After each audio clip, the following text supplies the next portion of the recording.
I'm Warren Davis, and you're watching the Evercade Effect. Evercade Effect. Well, hello everyone, this is Ed, and you're watching the Evercade Effect.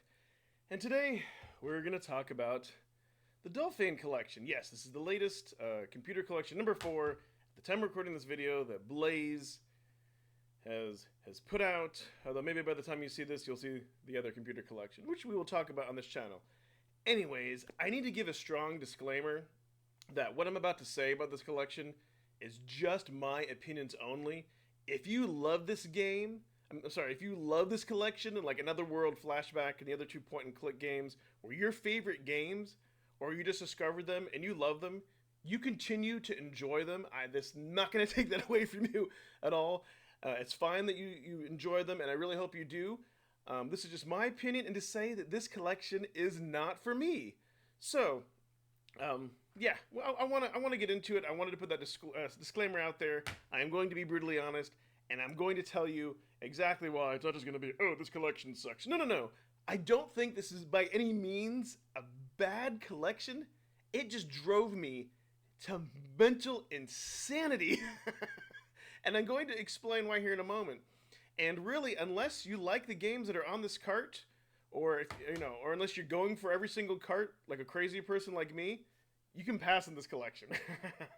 Maybe I think there was some enjoyment to get, but I really want to get into this. And for those of you who are just new to the channel or stumbled upon this, you should know that when the new carts come out, I first go ahead and I give my first initial impressions, my first looks, and if you click on the card up above, you can see that video where I play all the games in detail, and then 2 weeks or so later, I go in, kind of give my analysis and dissect, the collections of what I like, what I don't like. I just want to be brutally honest, with everybody, and I think it's a fun follow-up.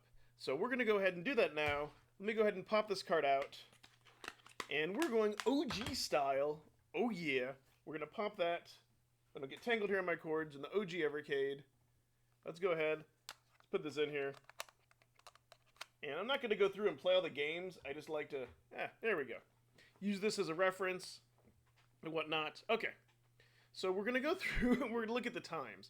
So, let's go ahead and take a look at Another World, and you can see, and I show this just to kind of point out, I've spent nearly 3 hours on this friggin' game alone, right? Played it on 12 different times. Look at the amount of save states and load games for this. Okay, so I have put in the time. It's not like I just played it for a few minutes. So I will say that I started off playing this game, kind of doing my own thing, and then I got to a point where I got frustrated, and we'll go into that.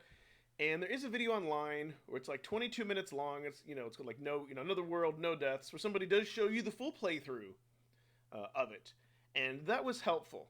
But here are a few things about this particular game I want to talk about. Number one, the play control is horrible. And what I mean by that is the way you have to control, your character with the D-pad is very slippery, and then you have your action button and your jump button. It's not nearly as fleshed out as like Flashback per se. It's very slippery. I'll even go to say it's worse than Prince of Persia, right? Like, it's I understand that it's an early game, and maybe that is part of the challenge. So that's the first thing that you have against it. The second thing is when you die in this game, which can be like one hit or one whatever. It's very punishing. You go back very far. So, like, if you didn't have save states, oh my god. And that's the way this game was designed. Like, back in the day, you'd get your money value out of this because, well, yes, it may only take you to beat, 25 minutes to beat the game. That's how you figured everything out. It could take you many, many hours to go ahead and figure it out. Now, I did get close to the end, and we'll talk about that. So, my problem is it requires a lot of timing. Like, this game reminds me of Dragon Slayer, but without all the charm and fun. That's what it kind of reminds me of. I think you got to be precision perfect in some of these, and the jumping mechanics are kind of weird, and even the shooting mechanics are kind of weird. Like, you can make a force field, they can shoot through it, and then you die and get sent back. Luckily, there's save states. So I got to a point where you got to go through, you got to jump through some ravines, you got to let water go down, you got to go through some other parts, and I guess I had missed something. And I went back, and then I had to do a lot of backtracking, right? Like, I thought I was kind of getting close to the end of the game. No. It was kind of like in the sewers. I had to do a lot of backtracking, but because I found out that some things, if you don't do in the right order, right spot, you might screw yourself from being able to do another thing, and then you might have to die. So in the process of doing that, I thought I had backed up and saved over a save state. I accidentally saved over it by doing a quick save. Yes, that was my fault. But here's the saving grace of this whole thing. Luckily, there's codes, right? Like online, just search them up. There's like a bunch of codes, and I was able to get back to that point where I was. I was like, okay, I'm right here. I think it was like by the pool or whatever. So I went ahead and did that. But still, it was just so frustrating. And then I got to a point where I had to fall down, run where these dudes are chasing me, keep running, get to the end, and then there's this guy that's supposed to come down and grab you from a hatch, and you have to stand in the right spot. And I did, and he never got me. And so I'm just standing there firing.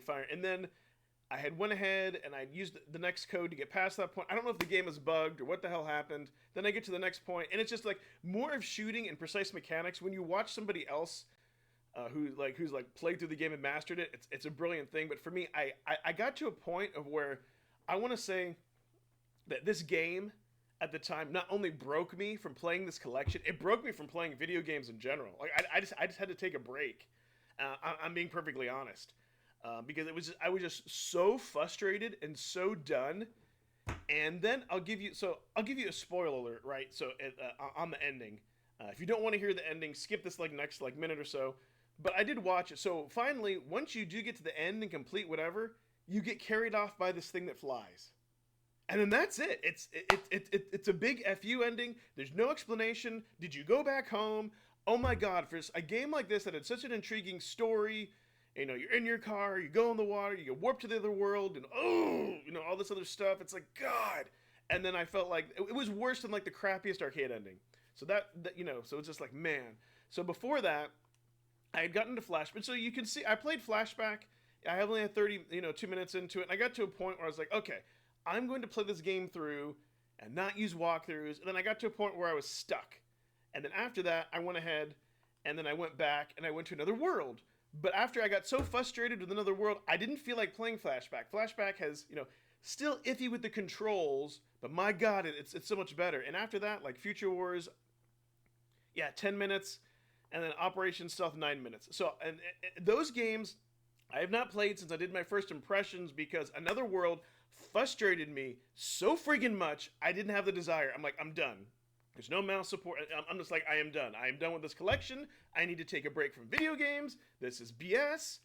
And since then I've gone back. Actually, lately I've been playing the Namco collections and all that. But yeah, and then I started playing. I'm saying that I didn't even play my Steam Deck. I just had to take a break. I think maybe I played Miss Pac-Man on my GBA, but just in bursts. But that was it. So where do I stand on this? You weren't supposed to see that. So where do I stand again on this collection?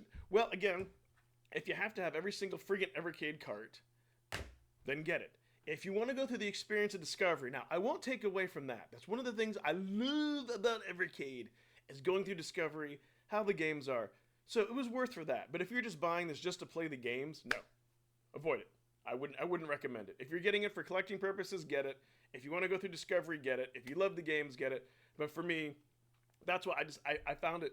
I found it so frustrating. The next computer collection, is supposed to be like a lot of homebrew. Collection, what this is 4. So collection 5 is supposed to be a lot better.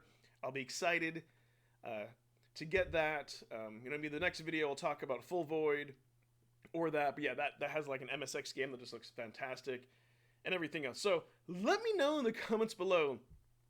Were you in love with these games? Did you find the frustration and all that?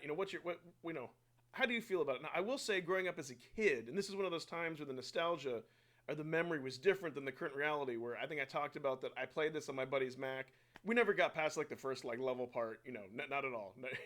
So I think from that standpoint, had some fun because maybe didn't play it too much, but my God, this game drove me to mental insanity. And as always, everybody, thanks so much for watching.